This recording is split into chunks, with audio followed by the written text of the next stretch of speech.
I'm pretty sure that 1 out of 3 Trump supporters are just as stupid as the other 2. Hey guys, welcome back to another one. We are going to be yet again deep diving into some very wise and well-spoken liberal logic. You guys ever wonder what would have happened in 2016 if Bernie Sanders actually won? That's an interesting one. If liberals were fire in a building and the water was Republican, would the liberals jump into the water to save themselves? That's another interesting one too. And we're going to really break it down with a very greatly explained logical explanation of what truly happens when the shit hits the fan and how to clean that shit when it does hit the fan. Let's get into it. Somebody do it already, please. Please, I'm begging you. Somebody take one for the team. I can't do it anymore. I can't wake up every day. I can't do it anymore. I cannot wait for the day that I wake up and I see the headlines. I'm throwing a party. You're all invited. Everyone's invited. I need someone to do it. Soon. Now. Please. Do you know who's never made me feel uncomfortable or afraid in my life? Trans people. Do you know who makes me feel uncomfortable and afraid almost every time I leave my home? Men. I want to repeat what Governor Tim Walz said because some of you need to hear it, and it is also spot on. He said, if you love freedom and you want to restrict that and restrict certain groups, you don't love freedom. What you love is privilege, and that's a different thing. So the guy down the street from me, the house down the street from me, they have these 2 big signs that say Trump 2024, and underneath it says fuck your feelings. So, because that's the whole thing about liberals, that we have feelings and we care. Okay? So then Jasmine Crockett calls Abbott Governor Hot Wheels, which is hilarious, by the way. And all of the sudden, all you MAGAs have feelings? Really? I mean, isn't that your wheelhouse? The no feelings thing?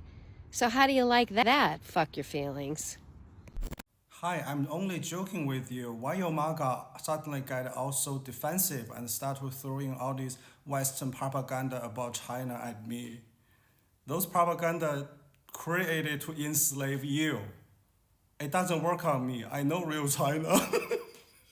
This great country of ours is moving very rapidly in the direction of oligarchy. The United States of America today is increasingly becoming an oligarchy. More and more moving toward an oligarchy. We are moving in the direction of oligarchy. We will move even more rapidly in the direction of an oligarchy. This great country is evolving into an oligarchic society. It is called oligarchy, and that is the system we are rapidly moving toward. This is a budget that moves our country rapidly into the direction of oligarchy. A handful of billionaires are moving this entire planet toward an oligarchic society. We start off with the bad news, which is pretty bad, and that is that under Donald Trump, this country is hurtling rapidly toward oligarchy. Okay, so I know that Bernie Sanders clip is not the usual type of clip that I played for you guys to actually have a talking point on. But this would be more or less, for those like hating liberals that show up in my videos every now and then and leave like, a little cute comment or whatnot. You just had definitive proof right there. Because, like him and AOC just had that big oligarchy tour where they had, 34,000 people show up. Yet there was Photoshop defects inside of the main photo that they like to show. But besides that, he still did have a big crowd show up. So let's give him that. Let's just not go with the number that they claimed. But here's 9 other instances dating back to 1993 of Bernie Sanders claiming that America's going to turn into an oligarchy. So why should it be any different now? Why should anybody believe a word that comes out of this man's mouth? And even beyond that, how the hell does Bernie Sanders look the same today than he did 32 years ago? That doesn't make much sense either. I mean, he's aged slightly, and that's not really to compliment him and say that, hey, he's aged well. It's just more like, maybe he already looked like he was 80 years old when he was in his 50s. But now I know the people on the right understand this, but the people that are on the left, I don't really think they understand that the bullet that they dodged, because they still don't understand the bullet that they dodged when it came to Kamala Harris. But the bullet that they dodged in 2016, because the Democrats, yet again, pretty much well installed their candidate. Bernie Sanders was whooping Hillary's ass, was completely whooping her butt in that presidential run. And it was orchestrated. I'll use that word. Yeah, orchestrated seems to be a pretty enough word that shouldn't get me in much trouble. That Bernie Sanders was removed out of the way to make way for Hillary, and there's a reason behind that. Truthfully, Bernie Sanders would have had a much better chance of beating Trump than Hillary Clinton. I think that the Democrats really played a bad card back then, but there was a reason why they chose Hillary over Bernie. Bernie was never going to go with any of the agendas that they had in mind. Hillary's totally down for it because, she's a great person. So just like how the Democrats shot themselves in the foot with Biden's 81 million votes, they shot themselves in the foot also in 2016 by putting Hillary up ahead of Bernie, because Bernie, very good chance, could have taken out Trump in that presidential election. And if he did, there's a really good chance that Trump might have just threw in the towel there, because that wasn't his first time running, right? So again, it's kind of like the left did it to themselves, and this is why we have Trump between 25 and 2029. Even if that trans girl over there is just a man in a dress, who the fuck cares? Who cares? Who cares? Why the fuck are y'all so concerned about what somebody else is doing? What they have in their pants? Why conservatives conserve everything but that fucking voice? Shut the fuck up! The fuck? I would rather die fighting on my feet than spend a single second groveling at theirs. What is wrong with you people? I know you're watching these things and you're thinking, yeah, we own the libs, yeah. Do you have any idea the amount of destruction you've just done? All because you didn't want to vote for a liberal? You're eaten alive by hatred. The rest of the world sees this, and they are not going to have their voices suppressed. They will keep talking. We're not wiping our asses with paper in America because it's cleaner than using a bidet. I can tell you that much. We're doing it because they can monetize paper over and over again. And we're walking around with some spooky buttholes. All I want for my birthday is a Donald Trump-sized coffin. Not empty. Get on it. Now, with the likelihood that Trump is the Antichrist, I'm just, disappointed. I was expecting more. I was expecting hotter, if I'm honest, okay? Was not expecting bloated, badly fake tanned, annoying, stupid. Coming out with an I told you so to these maggot motherfuckers doesn't even feel good. It feels like we are in a building that's on fire. We're on the 5th floor, and we're looking out the window at a bunch of people drowning. We gotta get out of the towering inferno, but there's a flood beneath us. And they don't even know they're drowning. They think it's a day at the fucking beach. 'Cause from the 5th story, we can see the waters rising. We are at an impasse. Everybody's in crisis, and there's a very specific percentage of the population that knows it, and there's a very specific cross-section of the population that has no fucking clue. Things are just business as usual for them. Not for fucking long. But this is how Nazi Germany came about after the Weimar Republic. 1/3 of the country slaughtered another third while the final third fucking watched.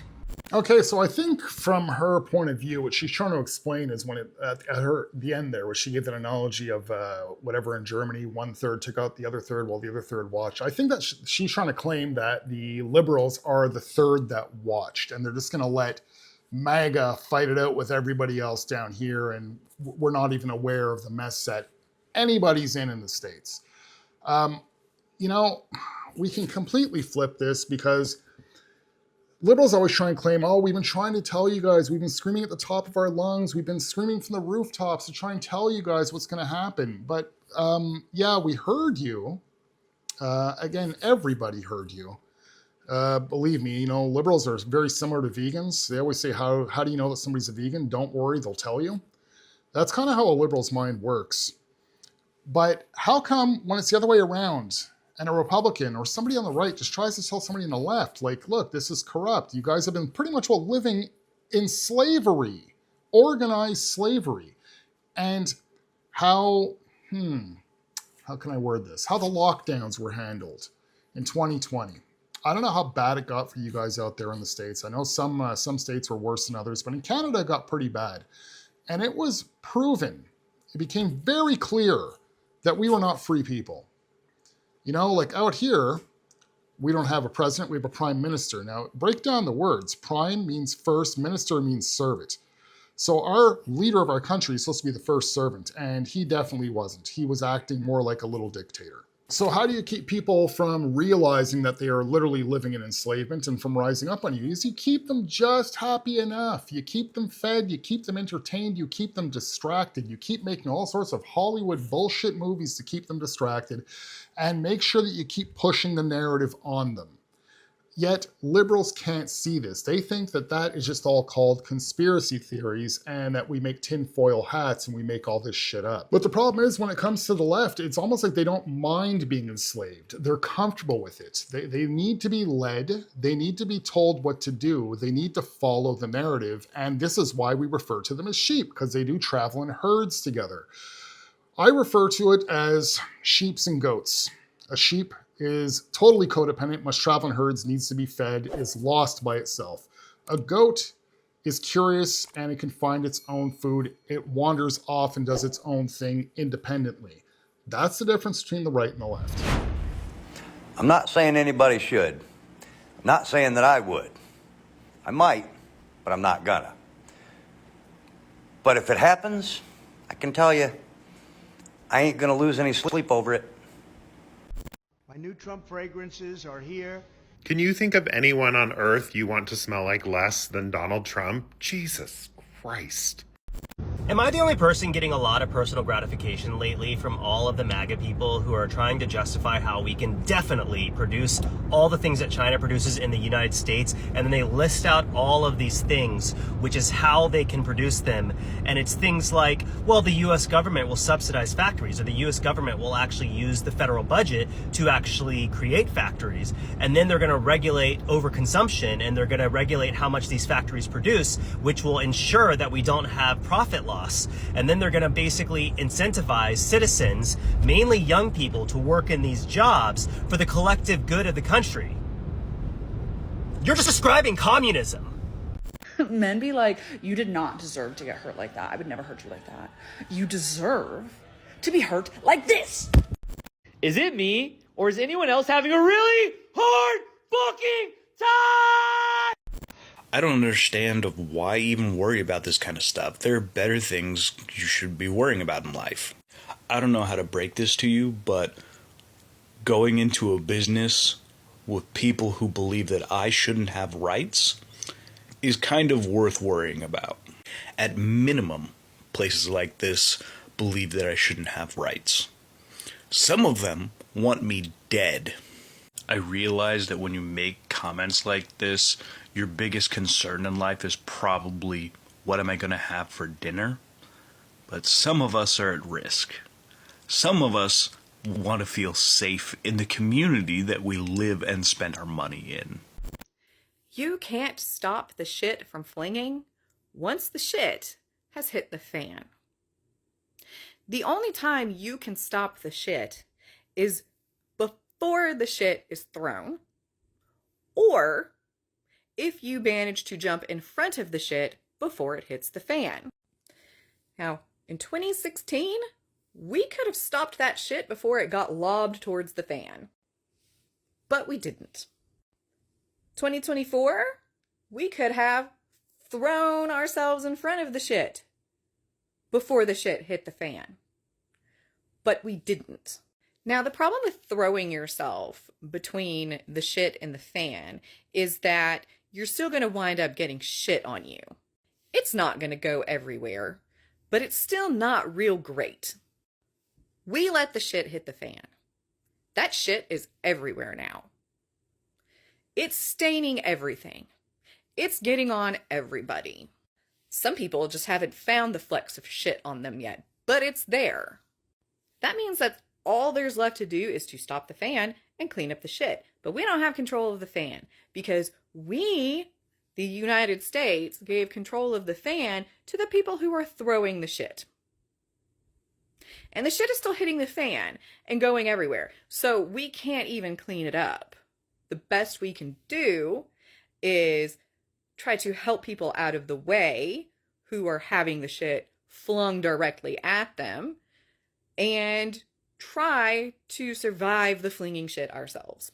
And remember that there is still a good portion of the United States that doesn't believe the shit is real and won't believe that the shit is real until they can, not deny the smell anymore.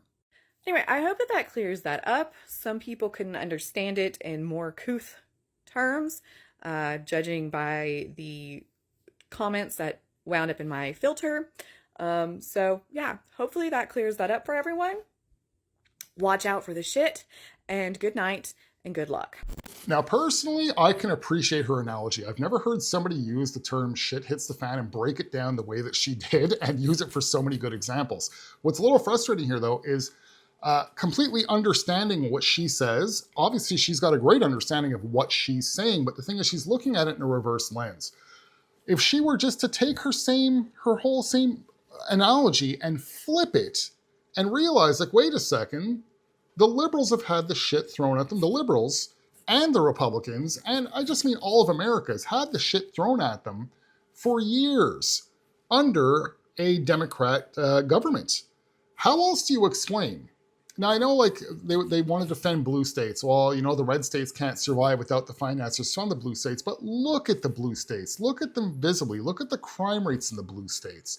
Look at the state of the streets, the filth. Democrat-run states are run down. They're shitholes, let's just be honest. Don't get me wrong. Obviously, like in New York, there's nice spots in New York, but there's some terrible, ugly, bad places in New York as well. And this goes for most blue states. Now, does every state have its ghetto? Of course it does. But does a state like, say, for instance, and I don't even know, I know nothing about Tennessee. I'm just going to use Tennessee as an example. But I'm willing to bet you that a state like Tennessee doesn't have like a Harlem out there. And it's unfortunate that people do have to live in places like Harlem. But this is what I mean by the shit has hit the fan and it's splattered all over the place. So, like she was saying, we got to clean off the fan and clean up the shit. The guy that you're considering the shit, which is she's saying Trump, we could have stopped that by getting in front of the fan in 2016 and 2024. That's the guy with his administration that's coming in to clean up the mess now. You guys just seem to have a hard time understanding this because you've voted in a government so many times that never actually upheld their promises. And this is what blows my mind, that you keep voting for them, like vote blue no matter who. It makes absolutely no sense whatsoever. But you actually have a guy that's coming in to do the job now. And he is doing everything that he promised. This is what I find hilarious. So you guys will keep using, oh, he told you guys he's going to do this. Yeah, we all know. But I think that you guys are just throwing it back that he's actually upholding and doing what he said he was going to do. And for some odd reason, it scares you guys. Just trust the process and let it happen. Why don't you actually trust that Trump's not trying to enrich himself and his billionaire buddies more? When you're a billionaire, you don't need to be more of a billionaire. You're already set for generations to come. The golden age is what he's trying to provide. And I don't mean the old Nazi term of golden age. That's not what I'm talking about. He's actually trying to maybe not spread wealth among the citizens, but spread like prosperity and like just happiness and a comfortable life. It would be nice if you can completely eliminate poverty, but that might be a long shot. All right, guys, that's it for this video. If you guys are not subscribed to the channel yet, please consider doing so. Besides that, if you can like, comment, share the video around, that would be great. And I shall see you guys in the next video. Have a good one. So listen, Bill Maher is 150% full of shit. So Kid Rock invited him to the White House, and Bill Maher had the opportunity to have dinner with Donald Trump. And in that dinner, Bill Maher said he was kind, he was funny, and he wasn't the lunatic that he plays on TV. So, in my personal opinion, Bill Maher is the one that's being conned. Donald Trump will be very nice and two-faced to your face, but he'll behave differently behind your back. Bill Maher is the one that is being conned. We do have a lunatic in the White House. His name is Donald Trump. And while behind closed doors he might be two-faced and he might act like he's humorous or nice, and the bottom line is, it's just like when a guy goes out with a woman and he's attracted to her and he wants to take her home with him, so he puts on a nice face, right? Because he wants to get something out of it. And then after you give it to him, you realize who the real man is. That's the way Donald Trump was treating Bill Maher at the White House. And it's amazing to me that Bill Maher doesn't understand that. He was coddling to Bill Maher. He was being nice to Bill Maher, laughing, smiling. This is who Donald Trump is. He's a con man. He's two-faced. And when Bill Maher said, "We don't have a lunatic in the White House, he just plays one on TV." No. The act was put on when he had dinner with Bill Maher. And the fact that Bill Maher doesn't understand that, either that or he's lying to his audience, I've lost a lot of respect for Bill Maher. Just because he was nice to Bill for 2.5 hours doesn't change the fact that he's still a lunatic and a crazy person that is in the White House. I will never see Bill Maher in the same light ever again. Either he's really dumb and he's being conned by Donald Trump, or he's lying to his audience. Either one of them is unacceptable.